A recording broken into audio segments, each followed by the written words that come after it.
Hey everyone, Bob here, and welcome back to Gamer Nutrition. So this is the weekly update, which is probably going to be one of the last weekly updates. We'll get into that here in a moment. But this is week 7 now of the ketogenic intermittent fasting diet. And as of this morning, 271.6, I think, down from 275 and some change a week ago today. So 3-4 pounds lost in that area, depending on, I don't remember what the decimal point was last week. I think it was low 275, like 275.2 or something.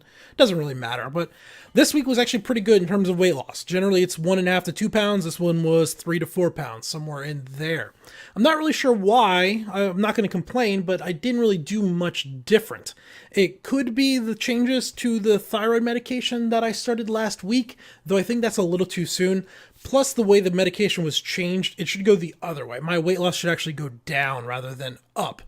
Taking less would mean my less T3, less T4 in my system, which would mean slower metabolism generally.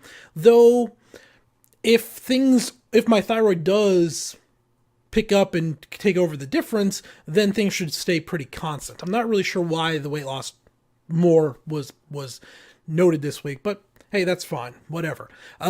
So I did mention that this is probably going to be the last weekly update. What I'm going to do is I'm going to go to monthly updates, or every 4th Sunday is where it's going to go on. Just because there's no reason for a video every Sunday of another 1.5 pounds, another 2 pounds. Yep. I mean, that's good. It's self-motivating for my own ego, but it doesn't make for a good video, I don't think. Not an important video. I'd rather, if I'm going to sit down on Sunday and make a video, I'd rather sit down and make it talking a little bit more about something like the sleep apnea and how that kind of maybe affected things. Talking about maybe my past history. Talking about the idea of alternative medicine and how I used to look very negatively on it. I thought it sounded like something really stupid. And the last 2 months, I've really come around on it and been like, well, maybe alternative medicine isn't Cheech and Chong selling you stuff out of the back of their van. Maybe it's more doctors that don't follow the traditional throw this medication at the patient because they have this problem, and look more towards, all right, is there maybe 1 or 2 common causes that are causing multiple problems? Like if you're dealing with high blood pressure, thyroid problem, stress and all these other things, maybe there's one common denominator that you can focus on rather than take this for your blood pressure, take this for your thyroid, maybe there's other ways to go about it. If that's what alternative medicine is, I've been looking at it kind of wrong for a long time. There's going to be a video that'll come along about that here in a bit. But anyway, that's going to be the more focus. Rather than each week, it's going to be 3 weeks of videos like that, and then the 4th week will be an update. So you get a once a month update. Now, next week is week 8, so that will be a standard update, and then we'll start a week after that with that. Though I'm going to try, my schedule this week is looking a little more lax. I'm going to try and get another video or 2 out during the week this week. At least right now it is. Who knows what calls will come in on Monday. I am down a shirt size, so this is now a 2XL. This is a shirt I've had for a while. This is my I Want to Annoy Nerds shirt, so it says Use the Force Harry signed to Gandalf, and that's not Gandalf, that's the Star Trek guy. Yeah, this shirt I've bought a while back, and it was just always too tight across the chest. I could get it on, but it felt like I was being hugged by a midget. Now it's still a touch snug, but it's at the point where I could wear it, and once I put it on, after about 10 minutes, it stretches out and fits. Within another 3 or 4 weeks, I might be down into 2XL size shirts. The pants size is already down 4 sizes? I don't even know.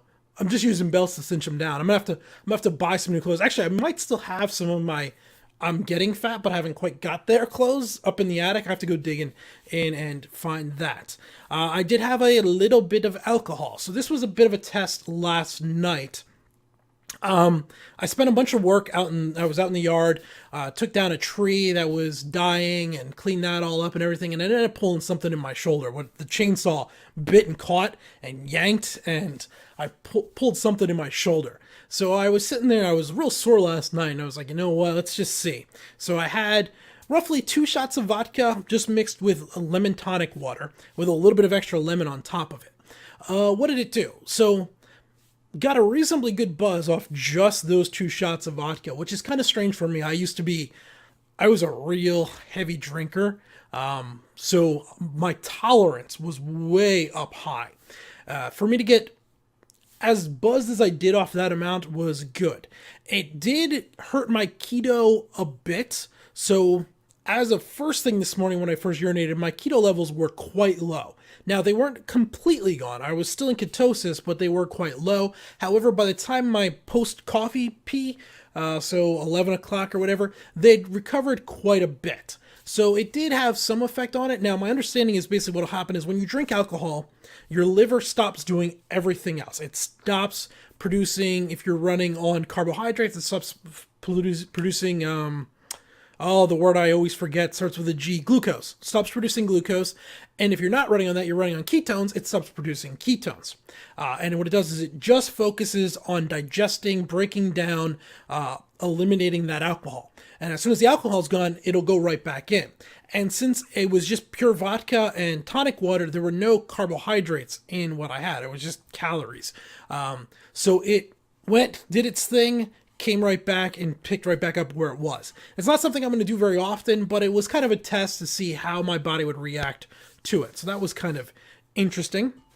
I also had so I tried making fat bombs for the first time this week, I think Tuesday or whatever. So if you don't know what a fat bomb is, it's some little snack that you can have that's highly focused on just fat. It's trying to be as much fat as possible, maybe with a little bit of protein in it, and as low sugar or carbs as possible. And it's not meant to replace any meals, but say you get up and you're up at 7 o'clock in the morning and you're already hungry, and your first meal isn't supposed to be till 1. You can pop 1 or 2 of these, and they're going to be 15, 30 grams, depending on the size you make them, of mostly pure fat.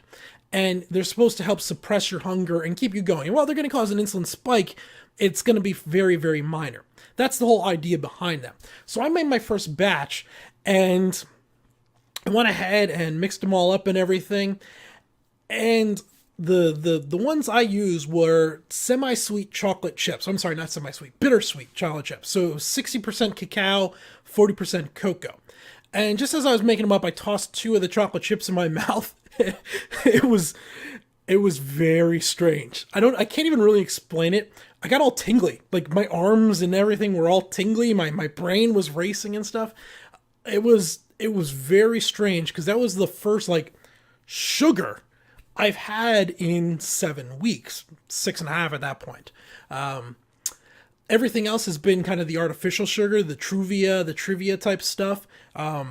And it was weird. I don't know. Like, it only lasted maybe 30 minutes.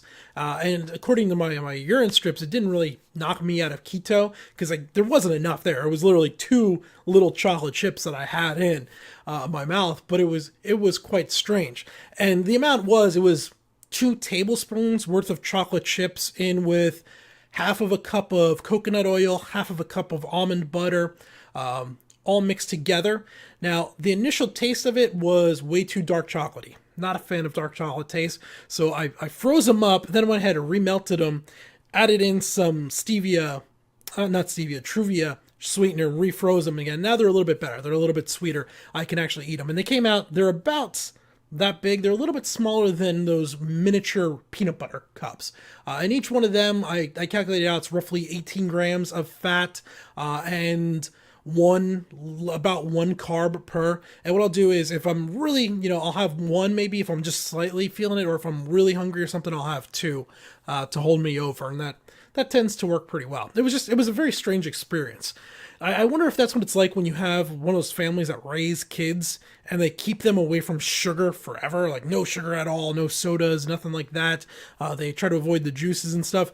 And then the kid goes to a friend's house and has a pixie stick or something. I wonder if that's kind of what it was like. It was weird. Not necessarily bad weird, not necessarily good weird. Though I did realize I don't have cravings for sugar, which is good. It's been great. I tried them more out of curiosity, and although I did end up re-sweetening them with the other stuff, it wasn't because I wanted them sweeter. It was because I didn't like the taste of the bitter, and I'd rather the sweet taste. I don't know if that makes sense. I'd rather salty, actually. Ooh, I didn't think about that. I could put salt in them And salt plus dark chocolate. That's a thing to try for the next batch.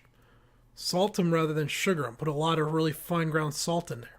Something to think about. Anyway, all right, I'm rambling now. Nothing a whole lot going on. Next week will be the 2-month update, and then from there we'll go into some other stuff.